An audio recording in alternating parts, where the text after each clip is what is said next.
Do you love me? Do I love him without? God is getting ready, there's trouble, Nita. You're upset, you want out, go inside, go right now. Good Morgen, teure Mitglieder von Kadima. Good morning to you all, dear members of the Kadima, and welcome to this morning's event. My name is Faye Burston, and I'm the cultural producer of the Kadima.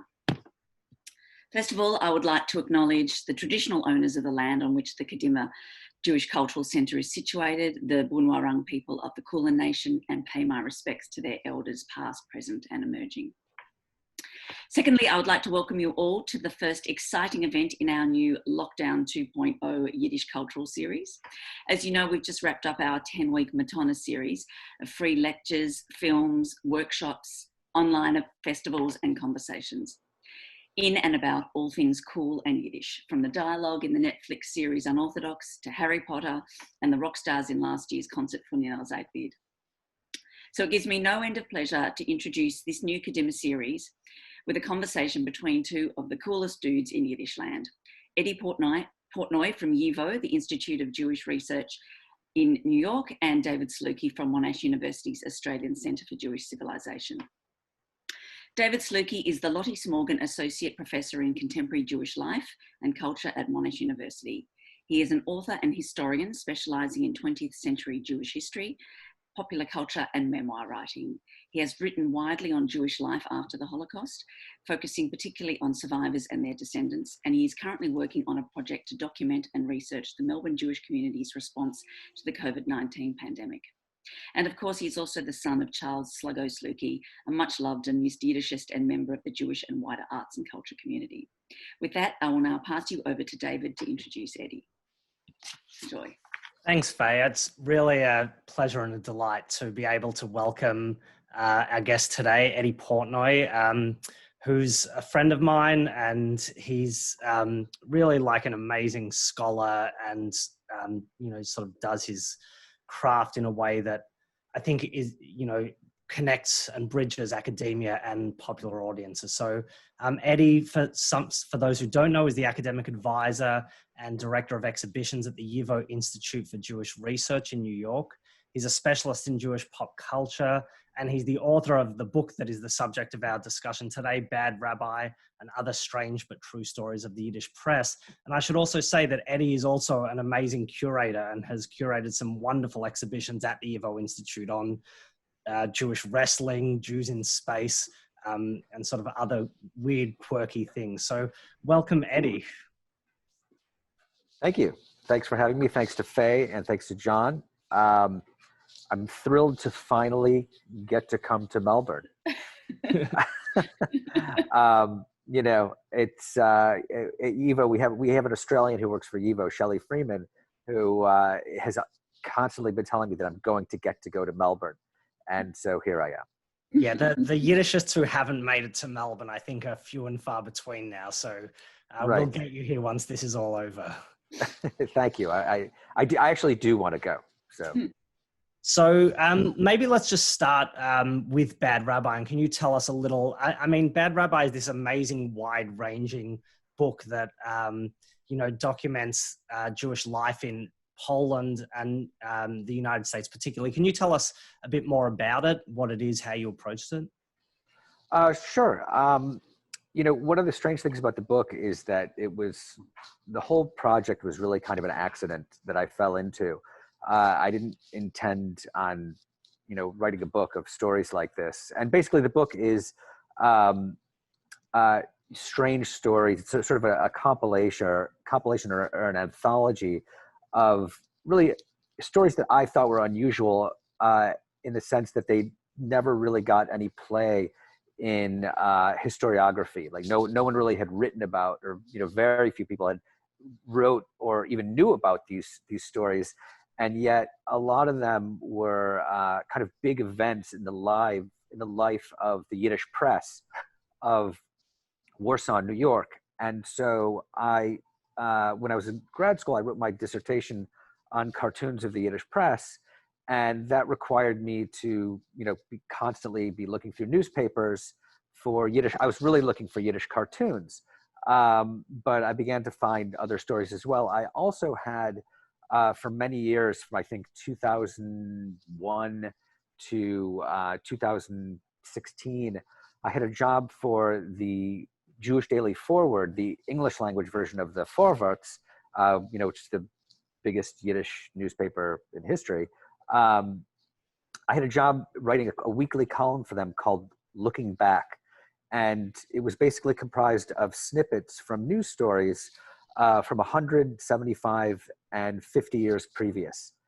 And when basically every month I would go to research a month's worth of stories for this column. And they were relatively short. They were these, sort of small capsules of stories that I would find in the newspapers.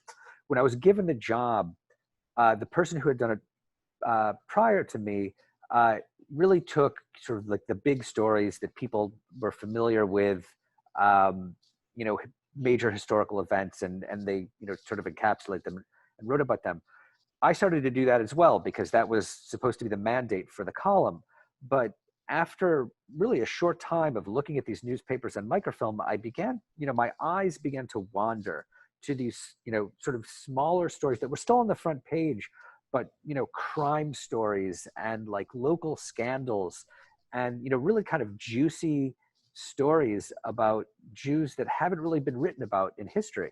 And it really intrigued me. So I really changed the column from kind of major news stories to almost kind of a Yiddish crime blotter. In fact, the one of the editors of the paper, wrote to me and he said, what are you doing to this column? It's like the Yiddish crime blotter. And I said, you know what? I think that can only be a good thing. That's, no one reads these stories anymore. No one knows about this. It's something that's really unusual and fascinating.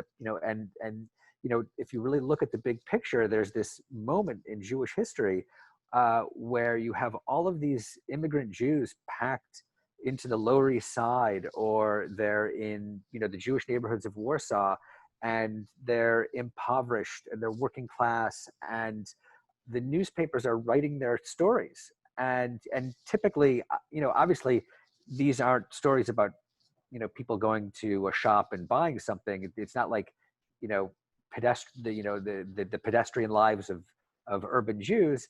It's, when things go wrong. It's when bad things happen to them.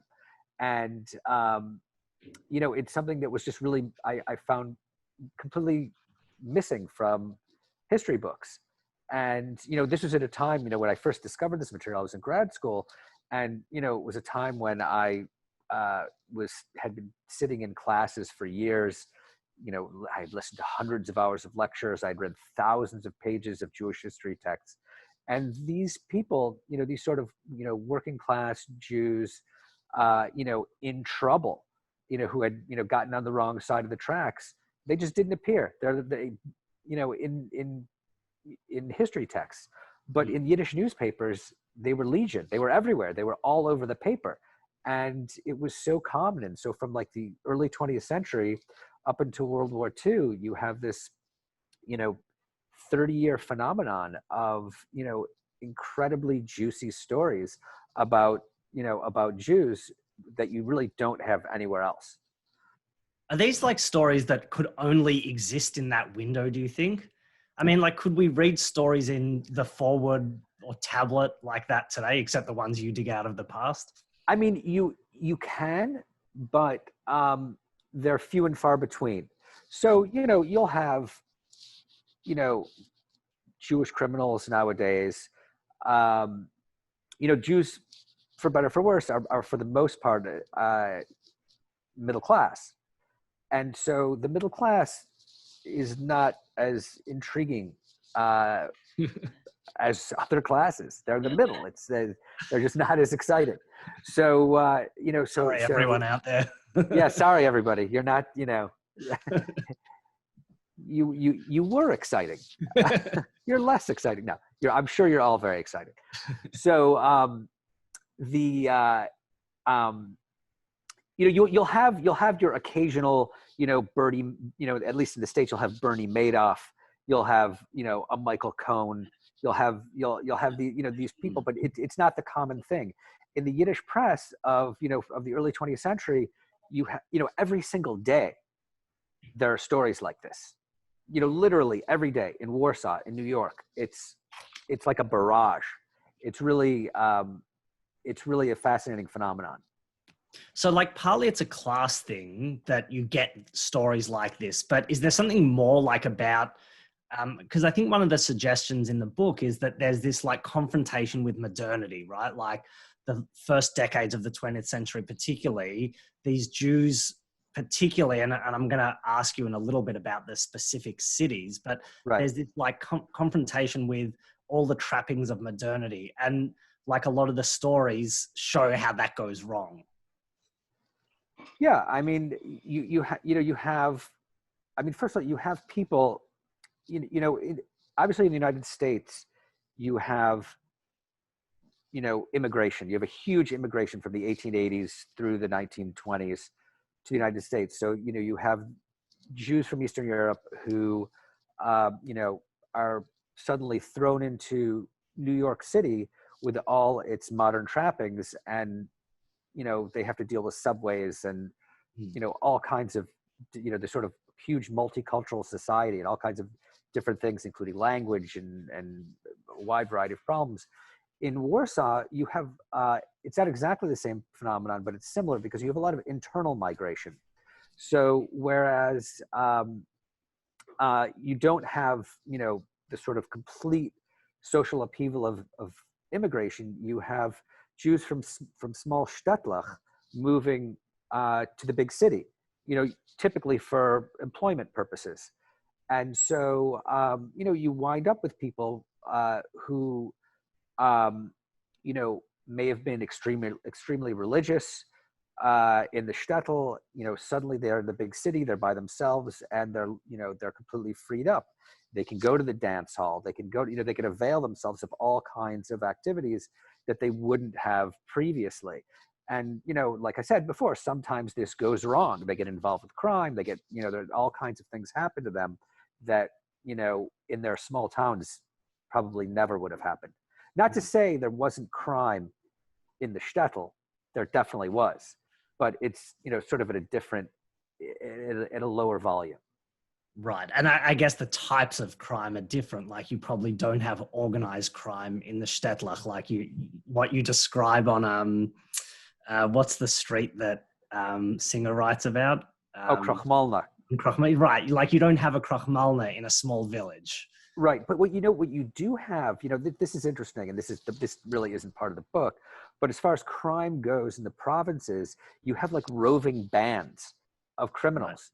Who will go from place to place and, rob people in the market, on the market day, or, on the market day when they're not in their homes, they rob their homes. It's, and that is, is organized to a certain degree. It's not like a mafia, but right. It's, it's definitely organized to some degree. All right. Well, that's something for the next book, I guess. Right. The provincial crimes of so what about these particular cities? Like, again, are these stories that, maybe they couldn't exist to the same extent in the shtetl, but like, could you write this about Bialystok or Miami or Melbourne? Yeah. Or is it like something about New York and Warsaw? So, I mean, New York and Warsaw, I focused on because those are the two major centers of Yiddish cultural production. And they're the two largest Jewish urban areas before World War II. So, so that was an easy, each city, like in New York, and then, in the teens and the 20s, there are like 5 Yiddish daily newspapers, all of different orientations. In Warsaw, there are 4. These are big urban areas with, a lot of culture, a lot of different things happening. So, they become great centers for this kind of things. But, you could feasibly do something similar for Bialystok or any place else, as long as there's a Yiddish press, to write about it, it gets written about. And one of the interesting things is that the Yiddish press, to a large degree, is, for Jews, it's kind of like a private conversation. There were a lot of Gentiles who could speak and understand Yiddish because they dealt with Jews, but for the most part, they weren't able to read it. So so as a result, a Yiddish newspaper is like a private thing, and so Jewish journalists or Yiddish journalists could write about really whatever they wanted. And so that's why all of these scandals appear. Like, for instance, today, when, the Forward or Tablet or whatever, Jewish newspaper begins to write, they'll write something about, Jewish criminals or something bad that Jews did, people will say, oh, it's a shanda, how could you write about that? And you're exposing, this terrible thing. In the Yiddish press, that doesn't exist. They write about it, with complete freedom. And, and as a result, it's really fascinating. So tell us a little more about the press. Like, this book is grounded in stories that you drew out of newspapers, and we've kind of circled a little around it. Like, can you give us a bit of background about this? Again, this moment in time is so fascinating because before that you didn't have mass media, and after that it kind of wanes in certain ways. Right. So sorry, there was a question about buying it. I'll post a link in the chat shortly, so you can just click on the link. But yeah, the newspapers, like, what is it about these newspapers? Why are they so valuable and fascinating? So what's so incredible about the press, and and it's also weird to talk about this now because newspapers it's a form of media that's disappearing. People read newspapers online, but nobody walks to the corner to buy the newspaper, and bring it home. Like, that's unheard of today. I mean, it's not completely unheard of, but it barely exists. So for instance, when I speak to college students about this, they're like, what's the big deal? So yes, so the Yiddish press is becomes such an important vehicle for Jewish media because it's the only form, it's the first and really only form of Jewish mass media. So one of the things I say in the book is that in the mid 19th century in Eastern Europe, which is the largest Jewish population in the world, there are between 4 and 5 million Jews. You would kind of conceive of it as having a lot of Yiddish newspapers because this is the vernacular of these people, and you'd think they would obviously have a lot of newspapers. Well, of course, in the mid 19th century, there are zero. There are absolutely none because the Russian government, who controls the Pale of Settlement, where the Jews are, to which the Jews are restricted, doesn't permit them to have newspapers. And it's only in the mid 1850s when the Tsar decides, I'm going to free the serfs. I'll free up society a bit, and I'll begin to permit newspapers, so people could apply, and they could apply to begin, to start newspapers. And I can show you the first. Let's see, how do I do this? Actually, let me do it this way. So this is the first Jewish newspaper that existed in the Pale of Settlement. It's actually in Hebrew. It's called Hamelitz, and this is an edition from 1879. But the paper itself started in 1860, and it was started by a man whose name was Alexander Tzederboim. He was very active in the Haskalah, which was the Jewish Enlightenment movement. And so when they first began to give permission to have popular mass media and newspapers, he requested permission, and he was given permission to publish this newspaper in Hebrew.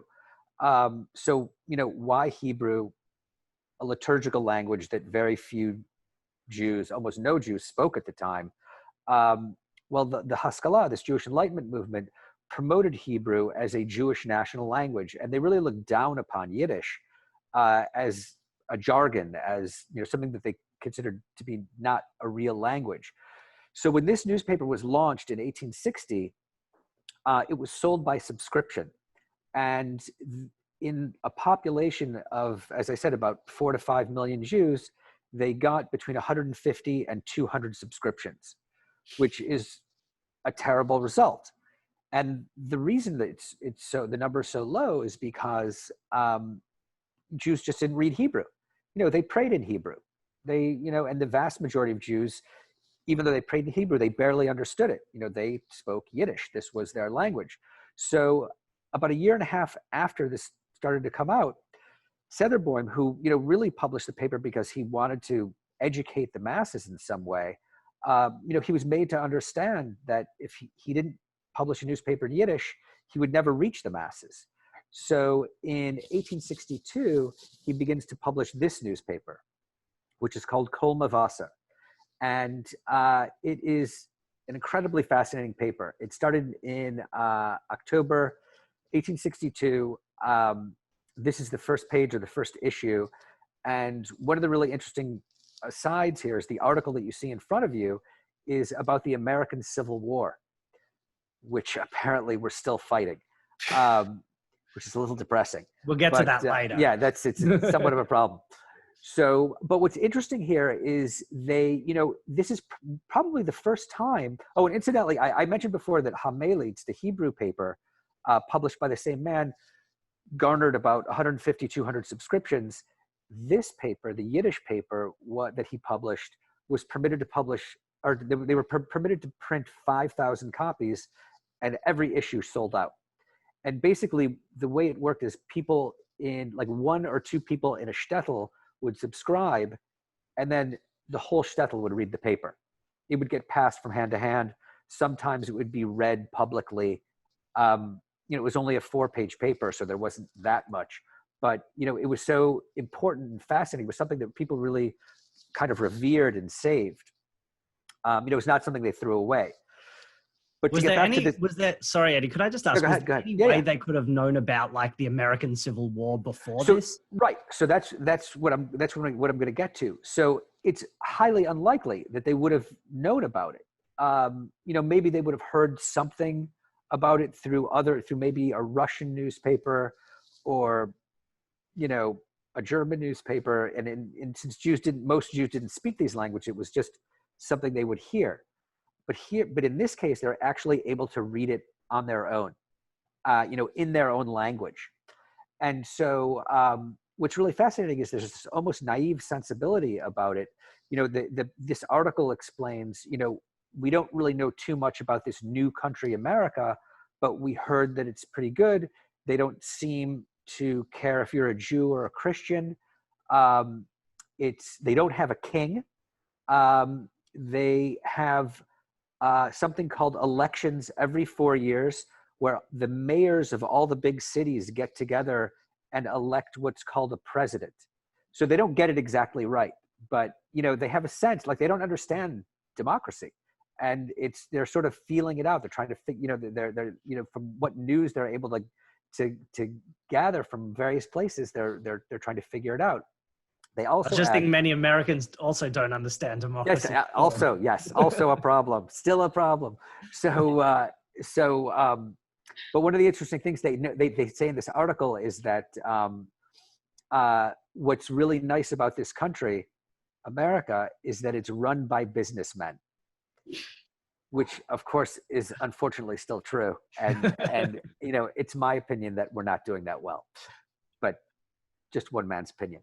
So, so this is one of the really interesting aspects of this newspaper, is that suddenly news of the world is entering the small shtetl of the Pale of Settlement in a way that it hadn't previously, and it's really it's really fascinating. And so it's another aspect to this is that it brings them, like, the editors of this paper, I mentioned they wanted to educate the masses.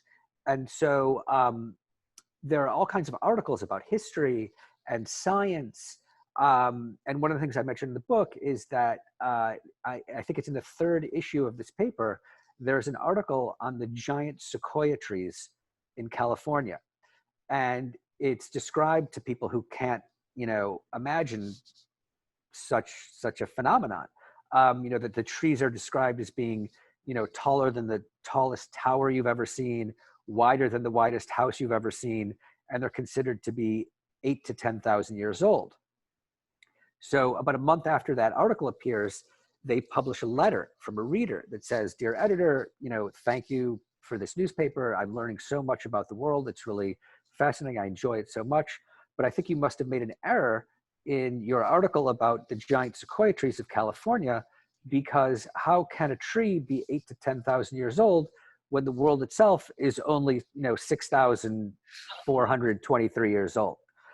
So that's the mindset of the shtetl Jew. And what's amazing here is how this newspaper completely explodes their worldviews, and teaches them things that they've never heard of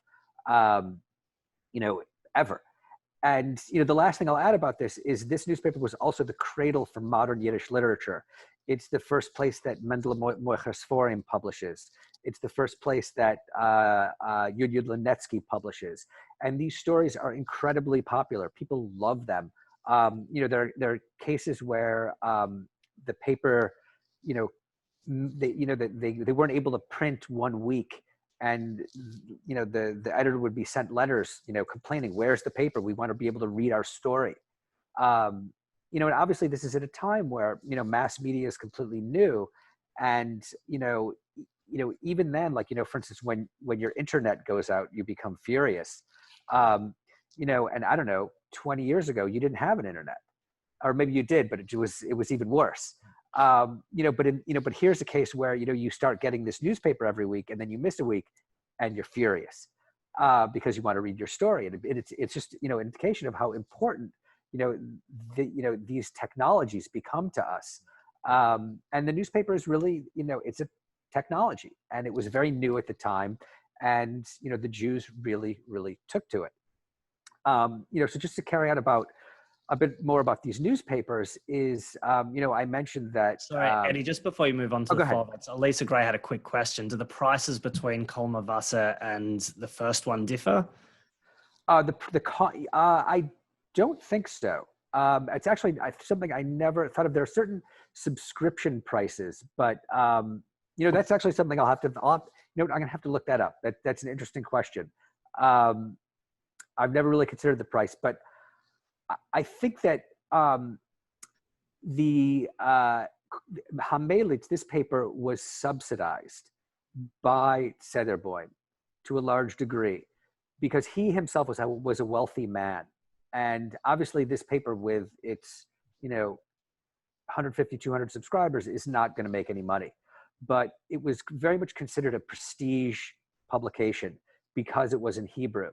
And it was considered to be on a higher intellectual level than Kolmer Wasser, which incidentally, in the second issue of Kolmer Wasser, Sederboim writes a note at the bottom saying, before jokers begin to make fun of us for publishing a newspaper in Yiddish, we're going to state right here that Yiddish is not a real language, and communication in it is not fit for intelligent people, or something like that. And, that's incredibly shocking, because he's writing that in a newspaper that's got all kinds of, incredible information in it. But that's sort of, the psychosis of people who are anti-Yiddish. They're convinced that there's something, wrong about it. And it's a really, culturally and sociologically, it's just a really fascinating phenomenon that this sort of obsession that Yiddish isn't a real language. But when the guy who's saying that is publishing a whole newspaper in Yiddish. Right. Did you have something? No. How about we skip ahead to the Folverts and the. Okay, so just to carry on. So one of the interesting things is, I'll just say that in Eastern Europe, in the Pale of Settlement, during the 19th century, this newspaper existed. It was published from 1862 to the beginning of 1873. Then Sederboim had moved from Odessa. This was published in Odessa. He moved from Odessa to St. Petersburg, and the government wouldn't let him take this paper to St. Petersburg with him. St. Petersburg was the capital. It's a very prestigious place. However, he was permitted to take this newspaper with him because Hebrew was a legitimate language. It was prestigious, and that was okay. So this newspaper continued through the the entire 19th century in the Pale of Settlement. Kolmowasser stopped at the beginning of 1873.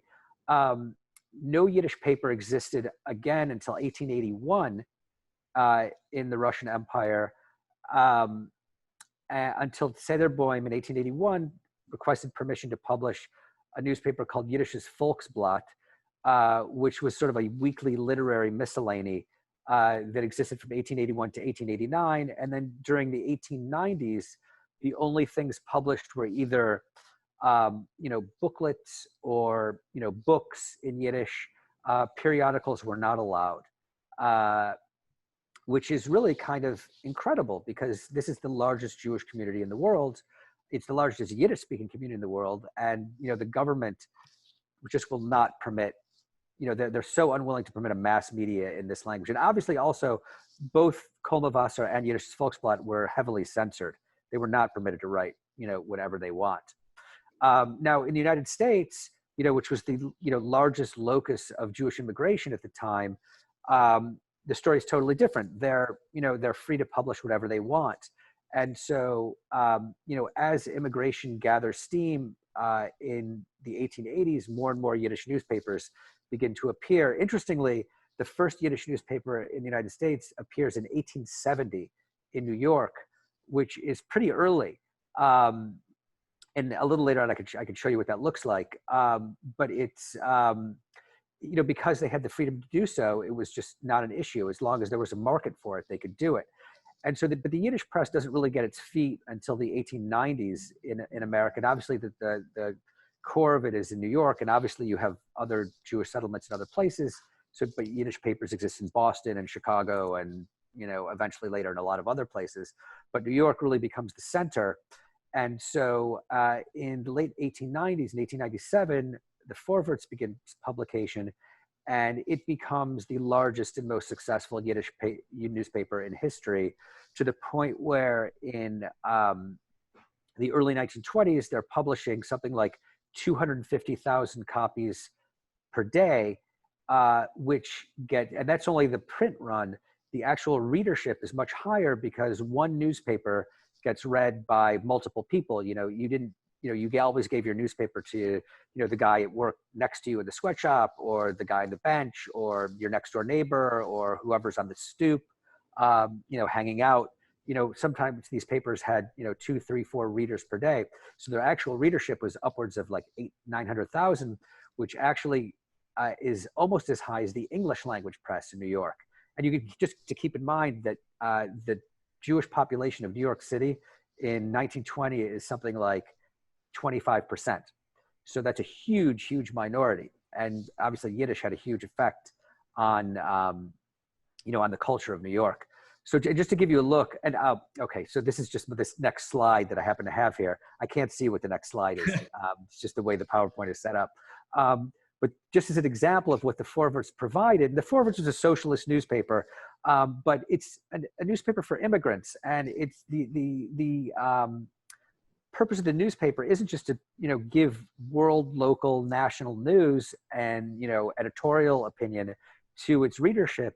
It's to help teach them how to function in what's a completely new society to them. So the Vorwärts teaches, and also other New York Yiddish newspapers do this as well, but the Vorwärts teaches its readers how to vote. It teaches them, because this is something they've most likely never done. It teaches them how to buy insurance, why you should buy insurance. It teaches them how to buy a pair of shoes without getting ripped off. What you see in front of you is a diagram about how it's an article on how to play baseball. This was, baseball was at the time the biggest, most important sport in America. I guess in Melbourne it would have been how to play cricket. Cricket or football, yeah. Right, or football. So actually, they didn't need to be taught how to play football because they already knew that existed in Eastern Europe. They were Australian with football, that, Eddie. I'm sorry. Yes, yes. You're right. Australian football. It's a completely different. When you thing. come, Yes, when I come, I would love to go to an Australian rules football game. Thank you. So in any case, baseball, the editors of the paper themselves were not at all interested in baseball, but they understood that baseball was important culturally. And as, they wanted to help Americanize the immigrants and teach them what this place was and what their culture was. And so they also understood that their children would be playing this game and that it's important to understand what their children are doing. So they published this entire article, on how to play baseball. Another aspect of this is the most popular column in the Vorwärts. It began in 1906 and it ran really until the 1970s. It's called a Bintelbrief, or a bundle of letters, and it's sort of the agony aunt column. Readers write in with their problems and the editors answer them. And, there's a wide range of issues, facing immigrants. Typically their advice to the lovelorn, but sometimes, you'll have a letter where the writer will say, my wife and I are socialists, we're free thinkers, we live, actually, we're not actually married, but we live together. We're not really interested in getting married. But all of our parents, her parents and my parents, desperately want us to get married. They can't believe we live together without, getting married. They don't want us to have children without being married. They think it's a disgrace. What do we do? And the editors, always try to take a middle of the road approach, because they themselves were immigrants, and they understood that, these parents had sacrificed a lot. They really gave up their lives in the old country to come to this new place for, a better world, for a better life, for, economic opportunity. So they would say, getting married is not that big of a deal. Just make your parents happy, have a wedding. It's everyone will be happy that way. It's not that, it's not against socialism to get married. So there are all kinds of things like this in the paper that sort of help immigrants acclimate to their new lives. And, just to give you an idea of what New York's Yiddish newspapers were like, I could just show you, a few of them. This is Yiddish's Tageblatt. This was the first Yiddish daily really ever in history. It started in 1885, and it ran till 1928. It was sort of a conservative, socially, but kind of sensationalistic paper. This one is Die Wahrheit. This was also a socialist but Zionist newspaper. It was an offshoot of the Vorwärts. Louis Miller, who was an editor at the Vorwärts, got in some sort of dispute with Abe Kahn, who was the editor there, and he, of course, went and started his own newspaper. This was it, socialist Zionist paper. It ran from 1904. I think it went to the 1950s even. This is the Freie Arbeiter Stimme. This is an anarchist weekly. Like you'd expect, the Yiddish papers all had these kind of political orientations. And, the anarchists, of course, had their own paper, like the socialists had theirs, the communists had theirs. This paper, the Morgen Journal, was the Orthodox paper. You didn't have to be Orthodox to read this paper. And in fact, it was one of the only morning newspapers. Most of the other papers are published in the afternoon or evening. This newspaper was published in the morning, and as a result had the most job advertisements. So if you were looking for work, this was the paper that you bought. And, obviously you'd read it as well. This is Der Tog. This is a newspaper that was kind of the more intellectual sort of New York Times, I guess you could call it, of the Yiddish papers. This started in 1914. And then the last daily is the Yiddish communist newspaper, the Freiheit, which began in 1922. And, all of them are really equally interesting for a variety of different reasons. They all have, all the writing is different. They're just, if you're interested in the Yiddish Press as sort of a vehicle for, journalism or literature or, entertainment, it's just sort of like an endless supply. It's, thousands, hundreds of thousands of pages of really incredible material. Just really quickly, I'll go through the same phenomenon in Eastern Europe. So I mentioned that in Eastern Europe during the 19th century, only 2 Yiddish newspapers were permitted. The Russian government in 1903 finally permitted the first Yiddish daily, and that's what you see in front of you. It's called the Freund, and it began publication in 1903 in St. Petersburg. And the reason they permitted it was because a socialist underground press, obviously illegal, published mainly by the Bund, had become exceedingly popular. And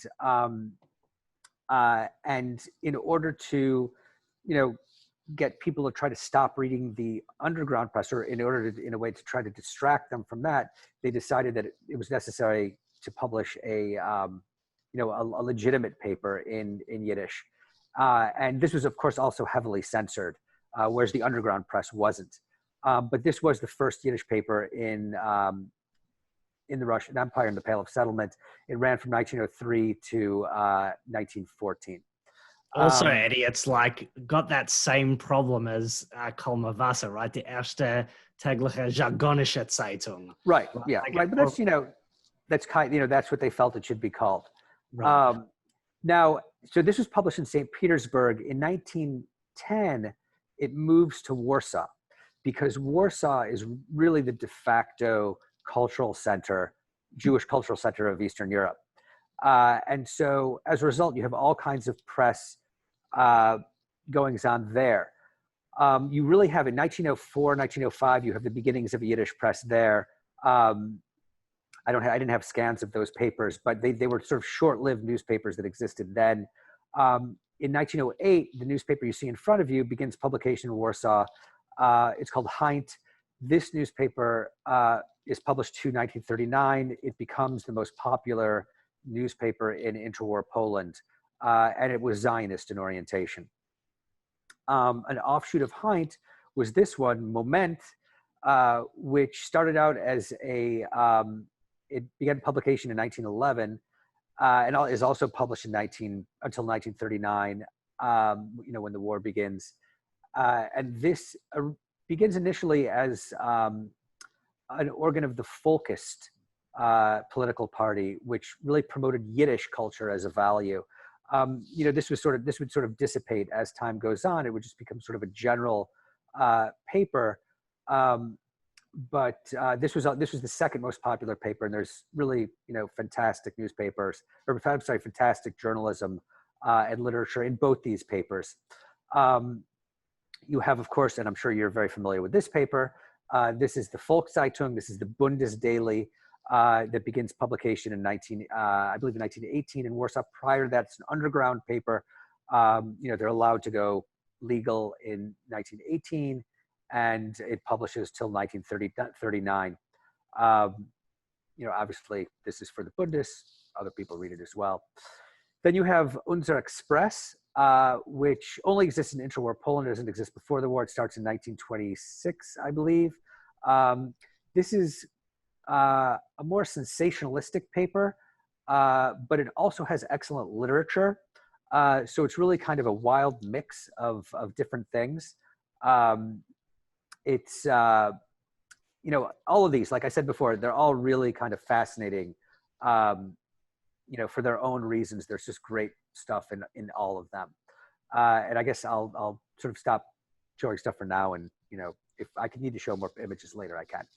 And maybe I'll just mention really quickly as well for anyone interested, you can now read a lot of these newspapers online. They've been digitized. Yeah. And sadly for us who've gone through all the microfilms for years, they're now digitally available. Right. That's right. So, yeah. So, I had to do this sort of coal mining of, in the Yiddish press. In fact, when I would go to the YIVO library and I would order microfilms and I would take them to the readers, I would say to the librarian, I'm going to the Yiddish coal mine. Now, yes, the National Library of Israel has digitized, a lot of these, and, they're really, easily accessible online, which is, great for me now. It didn't do anything for me then because it didn't exist, but, what can you do? I'll post a link in the chat to, if anyone wants to go have a search through and find stuff. Eddie, why don't we turn to like some of the stories in Bad Rabbi? Like, can you give us some examples of, part of me wants to say the craziest stories you found, but they're all pretty crazy. They're crazy. They're like, there are murderers, there are, sex crimes, there are, lots of fights. There's a lot of violence. The whole notion that Jews are a non-violent people is so not true. The non-violence is really a function of becoming, proper middle class, where violence is frowned upon. In the Jewish quarters of New York and Warsaw, pushing and shoving was, a kind of a form of daily discourse. This is just part of, a slap in the face was like a normal response to a question. This is just how people, spoke. So, just to get into the stories, I could tell a brief story of how I, one of the ways in which I got into this, and I could find, I could go to, why is this not working? Oops. Well, this is weird. Suddenly I can't go where I need to go. Sorry. Let me see if I can fix this way. Okay. All right, great. I don't know if you could see this. Okay. All right. This is good. All right. Can you see me or no? We can see you, but we can't see your screen. You can see me, but you can't see the screen. Okay, good. All right. So let me do this. And we got it that. Now. Okay. All right, good. Okay. So if you're looking at the page, you're looking at you could see this. It's a full newspaper page. It's from an issue of Moment from 1929. You could see the larger headline says Das Leben in Walsche. Das Leben in Walsche was a call. It was basically like the Yiddish crime blotter column. Like this is where sort of all, it's life in Warsaw, but it's like life of Jewish scandal in Warsaw. And so when I was in grad school, I would, as I said earlier, I was researching Yiddish cartoons. And so in the Warsaw Yiddish newspapers, Yiddish cartoons only appear in the Friday edition. And so when I was using microfilm, all I had to do was turn the dial of the microfilm reader and jump from Friday to Friday, because I didn't have to look at the papers during the week. I just had to find these cartoons. So that's what I would do. I'd turn the dial, jump from Friday to Friday, and sometimes I would hit Friday and sometimes not. In this case, I landed on a Sunday, and this was the page I landed on. And so I saw the article in front of me underneath Das Leben in Walsche. It says, Zwei Weiber, flammige Pech und Polizei, which means 2 wives, flaming fists, and the police. And so I was like, okay, this sounds interesting. I'll read it.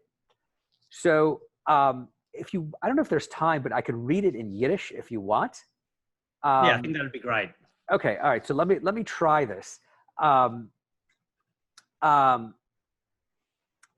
we'll see how this goes. Okay, so I'm reading the article you see in front of you. It goes as follows.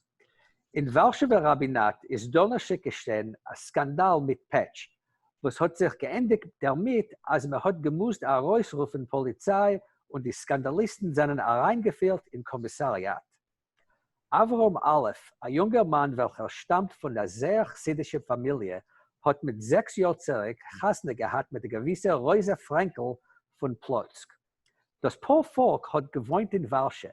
Rosa hat geboren am Mädel, was ist jetzt 5 Jahre alt, und das Volk hat sich gelebt ganz beschollen. Macht sich am meisten, und zur Rosa kommt rein, ihrs a Kollegianke, Rivke Schniadow. Die Kollegianke warf den Egg auf Avromen und Lessof gelugend ihr Obzeren Avromen von Reusen. Avrom fällt geschäftlich kein Kalisch in Städtel und dort stellt er Chuppe mit Rivken. Das ist gewesen mit der halb Jahr zurück. Reuse hat in Walsche von kein Schumsach nicht gewusst und hat Schumsach nicht bemerkt auf Avrom, als er so haben etwas geändert benogea zu ihr. Das Einzige, was es ihr gewesen auffallend, ist gewinn bloß das, was ihr Kollegianke, was vielleicht kommen zu ihr kommt jeden Tag, hat sich letztens in ganzen aufgehellt weisen. Erst mit der Heudisch zurück haben Schänem angeheben reden, als Avremel ist in einem verdächtigen Kontakt mit Rivkin. Also wie Avrom, sein älterer Bruder, ist ein scharfer Chossid und ein Edem von einem angesehenen räbischen Häuf, hat beschlossen, damit das Soft zu machen und genommen sein Bruder auf einen strengen Verheer. Das ist ergangen die traurige Geschichte, als sein Bruder hat Chasne gehabt mit Rivke und wohnt mit ihr. Donnerstag hat Tage derselbe Bruder gebracht zu schleppen Avremel in den Rabbinat. Es sind mitgekommen echt beide Weiber und 30 Personen Mischpocha kiemat bloß freuen. Die Dinteure hat ausgehört herauf Reb Schachner Ritschewol und ausgetragen Psak, als Avremel muss beide getten. Wenn Harav Ritschewol hat ausgesagt den Psak, ist zugelaufen zu Avremel und seinem Bruder und ihm herabgelost einen feierdicken Patsch. Das ist schon genug gewesen, als die übrigen Weiber sollen sich warfen auf Rivkin und sie genommen schlagen.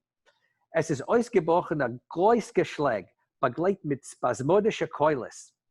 Wenn die Rabbinatbeamte haben sich allein nicht gekannt, kein Eid zu geben, hat man gerufen Polizei, welche haben alle Männer abgeführt in 7. Kommissariat. Okay, so that's the Yiddish version. In brief, the English version is this guy named Avram Aleph. His last name is just A. They don't give his full name because they don't want to expose him. He's married to this woman for 5 years. They have a daughter together. He falls in love with his wife's best friend, secretly marries her, sets her up in an apartment in another town, and shuttles between the two women, telling the first wife he's away on business when he's visiting the second wife. His older brother, who's an extremely religious chassid, finds out about it through the first wife's neighbors and physically drags him to a hearing that he's arranged in the Warsaw rabbinate. At the rabbinate, the rabbi rules that he has to divorce both women, which they do on the spot. When the rabbi announces that it's final, the older brother runs over to the younger brother, punches him in the face. There are 30 members of the first wife's family who are there as witnesses. They jump on the second wife and begin beating her up. A virtual riot breaks out. The police are called, who arrest everyone involved, and they take them to jail. So, I'm sitting here just doing graduate work, and I run into this weird article, and I'm like flabbergasted. I'm like, wow, this is a really amazing, amazing article. I wonder if there are more like this. So from this point on, instead of scrolling, jumping from week to week and skipping, the meat of the daily newspaper, I begin to scroll really slowly, scanning for headlines of, sort of scandalous events and articles. And I just begin collecting them, not really knowing what I'm going to do with them. But, I wound up with thousands of photocopies of these articles. And, eventually they kind of become the meat of this book, because I just found so many different amazing stories, of the Jews of Warsaw and the Jews of New York. And it was just this really incredible revelation when I found this. It's amazing. I've got one more question, and then I think we'll throw to people out in Zoom land. And that is there's a lot of humor throughout the book and a lot of jokes, but also one of the things that struck me is how tragic some of these stories are. You have a whole chapter on the divorce court. The divorces in the Beis Din. Yeah. And, there's a ton of domestic violence and, yeah. Also you kind of know the fate, most of the people in the Warsaw stories probably ended up in Treblinka. Right. Yeah, of course. So I guess my question is about the humorous side of things, and how do you kind of square the seriousness of, the real lived experience of the people you write about, and also the kind of just craziness of the stories. Right. So, that's one of really the interesting aspects of this is that, the journalists reporting these stories, they latch humor onto real life tragedy. And obviously it's tragicomic. And in some cases they admit that they'll, like the sort of sub headline will be, a tragicomic story from the Warsaw Rabbinate. But, you could see it in the article that I read. You have this man named Avram Aleph, and the journalist is calling him Avremel. He's using a diminutive to refer to this person. That doesn't happen, like, as far as I can tell, that doesn't happen in any other press. It's like they're writing about their friends and neighbors, even if they don't know them, but like there's sort of an intimacy in the Yiddish press that doesn't really exist elsewhere.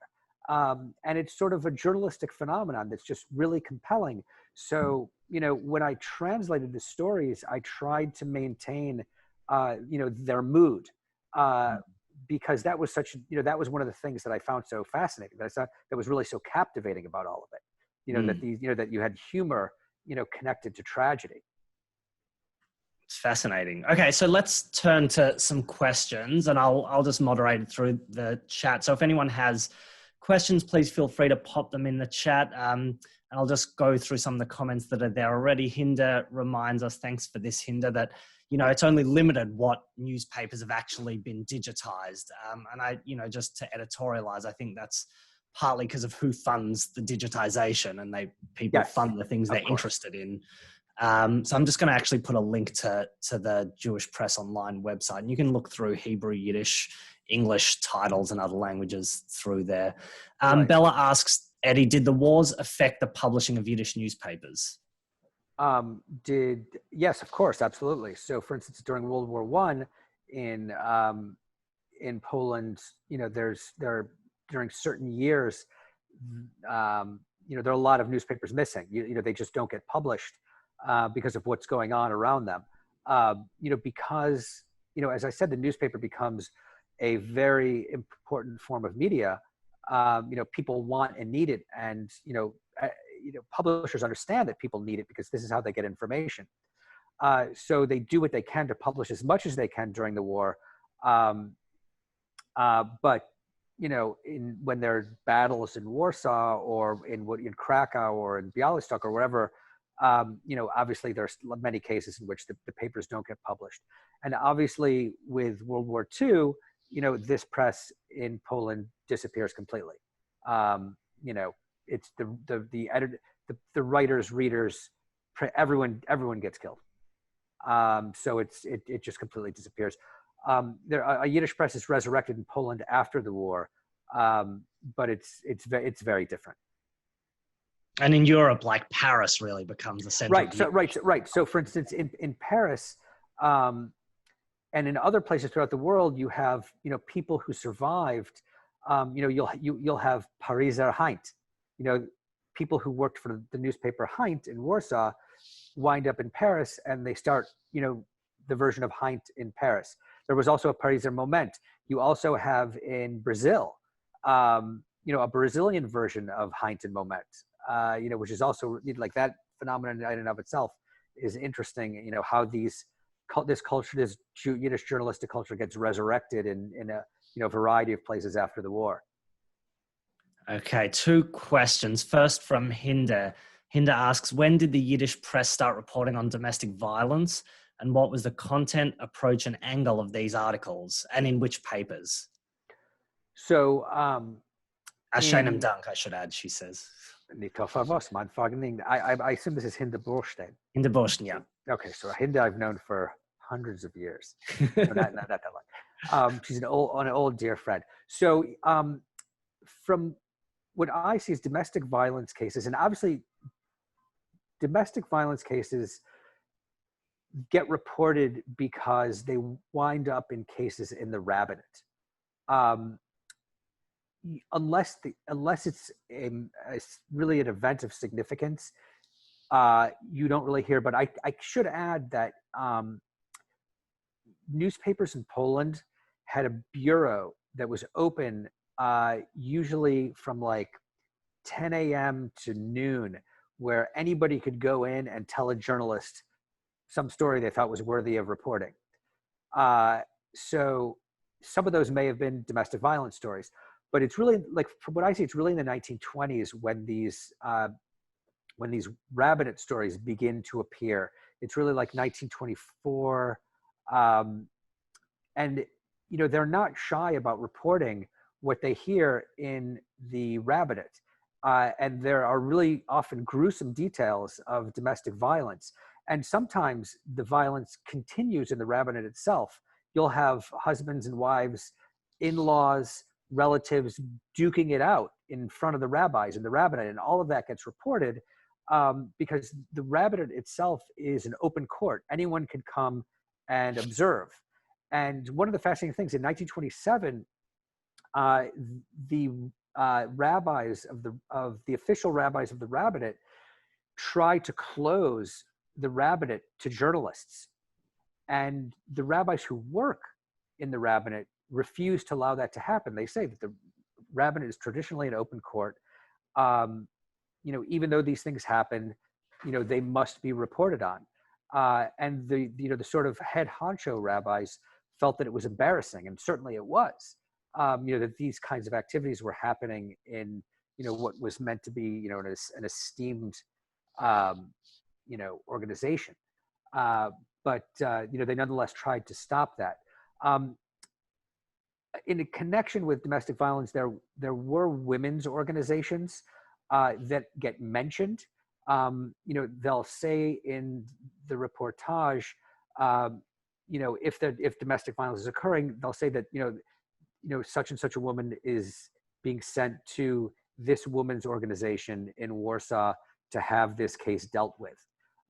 So that in and of itself is a really fascinating phenomenon, because that's really entirely new. That's one of these modern societal organizational phenomena that come to fruition in these urban environments, where someone understands that women need a certain level of protection against or from men, rather, and so these organizations are created in order to help them out. So even though these stories are kind of tragic, comic, and funny, there are all kinds of interesting avenues, historical and societal and social avenues, that they go out onto that are ripe for amazing research. And one of the things that I really hope is that scholars read this book and say, hey, this is something that requires further exploration. I really want people to look at this and say there's much more to it than just a funny story. Are all the newspapers reporting on this? Only really the major newspapers. So Heint reports on it, Moment reports on it, Unser Express also reports on it. The Volkszeitung is significantly less interested in the activities of the rabbinate, unless they can nab them in some kind of scandal. So you have that phenomenon. In New York, you don't have the kind of, like in Warsaw, you have this phenomenon of the Kehila, of the Jewish Community Council, which is a genuine communal organization to which Jews pay taxes and receive all kinds of services. In New York, you don't have that phenomenon. But what you do have is a kind of communal court that is in and of itself a really fascinating phenomenon, and books have been written on this already. And I don't include it in my book because material has already been published in English. But you had an Orthodox rabbi, a Reform rabbi, and a business person adjudicating disputes in the Jewish community. They didn't adjudicate divorces, but they would adjudicate all kinds of disputes between people. And that was sort of like, I guess the New York variant of the Warsaw rabbinate. And just like one very quick follow-up to use my prerogative as chair, do they take the stories of the women seriously? Yeah, absolutely. The newspapers, or are they kind of dismissive of those? No. They will editorialize that. There in cases, for instance, where I can think of cases where men are abusive toward women. The reporter will bitterly mock the man. They'll be really brutal. Right. It's they definitely do. They definitely editorialize toward these people. Okay, we're at 11:38, so let's have one more question from Faye. Can you tell the story about Miss Judea? Ah, okay, yeah. I don't know how quickly I can tell this story, but That's one of the longer chapters in the book. right. And I don't think I have. I don't think in this PowerPoint I have. Actually, these are cartoons from the rabbinate stories. There are a lot of cartoons that reference this phenomenon.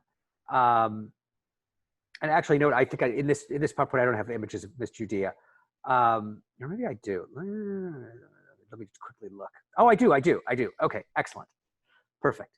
So, all right. So in 1929, in the spring of 1929, I, as I said, researching Yiddish cartoons, I began to find cartoons in like March and April of 1929 with this woman in it. And there are lots of cartoons with this woman with, sort of attractive, young, dressed up. She always has a unibrow. I started finding this person and I look at it and I don't know who it is. I'm like, I'm finding like numerous cartoons and I'm thinking, I've never seen this person. I don't know who it is, but she's always called Miss Judea or Miss Judea. And so, my job now is to read the daily papers and figure out who this is. So what I discover is that she is the winner of a beauty pageant that took place in early spring of 1929 to choose the most beautiful Jewish girl in Poland. It was run by the newspaper Nasz Przegląd, which was the Polish language Jewish daily. And it was really just a way to, get subscriptions to sort of make themselves better known. And also, they knew that no Jewish girl would ever win the Miss Poland pageant. So they thought, we'll have a Jewish beauty pageant. So this woman wins. Her name is Sophia Oldak. And like I said, there are lots of cartoons, that involve her. And just to give you an idea of, the type of the humor of the Yiddish, or the nature of the Yiddish humor press, the caption here is, ay, ay, ay, look at those matzah balls. It's ay, ay, ay, look at those knedlach. So you could see what they're actually referring to. And this is what she looked like in real life. So, the fact that there was a Jewish beauty pageant in Poland in 1929 in and of itself is fascinating. But the reason she appears so much in cartoons is because in the wake of the pageant, she was carted around all throughout Warsaw for photo opportunities. She was brought to the Yiddish theater for photos with all kinds of Yiddish theater actors. She was brought for photos with famous Yiddish writers. She was brought for photos with Jewish politicians. And the president of the Kehila, the Warsaw Jewish Community Council that I mentioned earlier, who was like a very important, esteemed communal personage in Warsaw, he invites her for a banquet at the Kehila building. And at this banquet, he stands up, praises her beauty, and sings a portion of Song of Songs. So if you have any familiarity with Song of Songs, it's basically an erotic poem that was smuggled into the Bible. So, this happens. The following day, the members of the Agudas Yisrael, which is the ultra-Orthodox political party, they find out that he did this, and they demand his resignation. They say that he's disgraced the Kehila, he's disgraced the Jewish community, he's disgraced the Song of Songs, he's desecrated it, and he must resign immediately. They bring all of their yeshiva students out of the ultra-Orthodox yeshivas to protest in front of the Kehila building. And obviously, things like this still take place in Israel, where, yeshiva students are brought out to protest. But this is, 1929 Warsaw. So all of these yeshiva students are brought out to protest in front of the Kehila. Nash Psheglon, the newspaper that organized the pageant, they bring out secular counter protesters. So on one side of the street in front of the Kehila, you have mostly Hasidic protesters. On the other side, you have Jewish secular protesters, and in the middle, you have Polish policemen who have no idea what's going on, with the Jews. So, this sort of small scale scandal takes place. After about a week, it dissipates. But then about 10 days later, the vice president of the Kehila, of the Jewish Community Council, dies. He happened to be an old man. It didn't have anything to do with this scandal, but he was also not only the vice president of the Kehila, he is a Hasidic Rebbe, and he's the president of the Agudas Yisrael, the ultra-Orthodox Jewish political party. And he has to have amounts to a state funeral in Warsaw, to which 15 or 20,000 Hasidim will attend. The president of the Kehila, who they were protesting, 10 days before, goes to this man's family and says, I have to give a eulogy in the name of the Kehila, in the name of the community. Can you give me permission to do this? I was protested, just about a week before. I don't want any trouble, and I just want to be able to give a eulogy for my colleague. And they happen to have been good friends. The family says, absolutely. This is not a political story. This is not a political issue. It's a funeral. You're the president of the Kehila. Yes, you must give a eulogy. So when the funeral takes place in the afternoon of the following day, there are 15 to 20,000 Hasidim. A dais has been set up in the cemetery. A number of rabbis have given their eulogies. Heschel Farbstein, the president of the Kehila, stands up, mounts the dais to give his eulogy. All of the yeshiva students who had protested him the week before see him start his eulogy, and they begin stamping their feet and clapping their hands and shouting, "Miss Judea, Miss Judea, Miss Judea," and they begin to move toward the dais to attack him. He realizes this is happening. He turns to the rabbis and says, "I'm getting out of here." He's hustled out of the cemetery to boisterous applause. The thousands of yeshiva students continue, shouting and cheering. Adults, the rabbis start admonishing them. Adults among the mourners start to admonish them. They begin to push back. Umbrellas and canes start swinging. Streimels start flying. A full-fledged riot breaks out at this funeral. And as I said, the funeral took place in the late afternoon. They realize the sun is going down, and you can't bury a body after sundown. So they realize they have to lower the body into the grave while people are screaming and fighting all around the cemetery. It was a major scandal, and for me, an enormous joy to read. So as a result, you had all of these cartoons of this Miss Judea character that reflected this, incredible scandal that took place, in the spring of 1929 that, no historian ever wrote about, but, every Jew who lived in interwar Poland knew this story. And, I remember, this was about 20 years ago, I interviewed a man who grew up in Warsaw and lived there during the interwar period. I just, out of the blue, asked him, I said, did you ever hear of the Miss Judea pageant? And, he started cracking up, and he said, "How do you know about this?" He's like, "That's just like an in-group thing. Like nobody knows, nobody knows this story." So it was really kind of like, it was an incredible thing to fall into.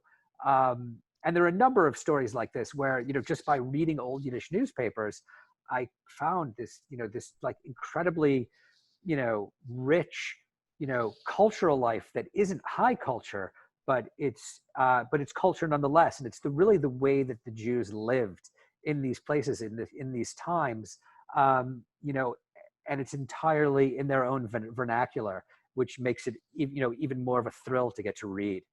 And I sort of try to create it in English as best I could, and that's what you get with the book. So I think that's a great way to wrap up with a little bit of Tom from the book. Really, I think that story is one of the great centerpieces of this book, because you've like reconstructed it so, from beginning to end of Scandal. So that was really a wonderful retelling. So just if everyone's looking for the book, I've put a link to an Amazon link to it where you can buy it if you want to find it locally. I couldn't see it on their website, but I'm sure if you call up the Avenue or Readings, they'll be able to get a copy in. And yeah, please everyone join me in thanking Eddy. Go out and buy the book. It's really, it will have you rolling with laughter and reading stories out loud to everyone around you. And yeah, hopefully we will get to see you in Australia sooner rather than later. Yeah, thank you so much. I would love to come, and obviously thanks to Kadima, to Faye, to John, to you. I'm dying to get down under. All right, we will have you. Faye, did you want to say anything to wrap up? I will. So thank you for indulging us with that story. For me asking, it's definitely one of my favourites from the book. And as a former newspaper reporter, that story has everything. It's got sex, politics, scandal, violence, religion, humour. It's everything a newspaper reporter wants. Mit a Yiddischen Tam. So a dunk. On behalf of the Kadima, I'd like to thank both you, Eddy and David, as well as the YIVO and ACJC. And I'd like to thank you, our dear Kadima members, for supporting us so that we can continue to bring you the sort of amazing modern Yiddish cultural programming that you heard this morning.